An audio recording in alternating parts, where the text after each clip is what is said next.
U.S. President Donald Trump has praised Vietnamese growth and plugged U.S. business at a press conference with Vietnamese President Tran Dai Quang on a state visit to Hanoi. The U.S. President was formally welcomed on Sunday morning by President Tran Dai Quang in a ceremony at the Presidential Palace in Hanoi with American and Vietnamese flags flying. "We are enthusiastic about economic reforms that promote economic prosperity for all Vietnamese citizens as we look to your growing middle class as a key market for American goods and services," said Trump, adding that he would welcome Vietnam's elimination of trade barriers.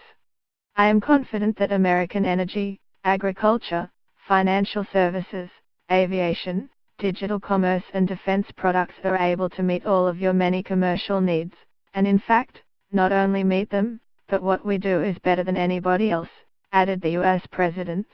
A list of new trade deals with Vietnam was released prior to the meeting, including oil and natural gas exploration, aviation and transportation, although their monetary value was not disclosed. Following the press briefing, Trump was holding meetings with Communist Party General Secretary Nguyen Phu Trong, Vietnam's de facto head of government, and Prime Minister Nguyen Xuan Phuc before flying to Manila at 1 p.m., 5 p.m. AEDT. Trump on Friday shared a vision of economic nationalism in Da Nang during a speech at the APEC summit, encouraging Asian nations to embrace patriotism. "I am always going to put America first the same way I expect all of you in this room to put your countries first," said Trump, adding that he was keen on bilateral trade treaties with countries that play by the rules.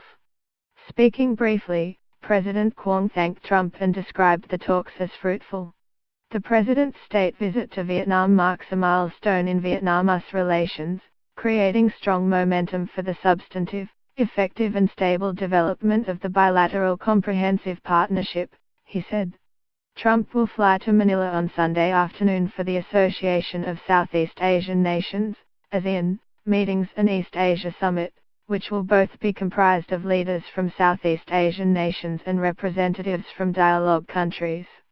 Copyright DPA 2017.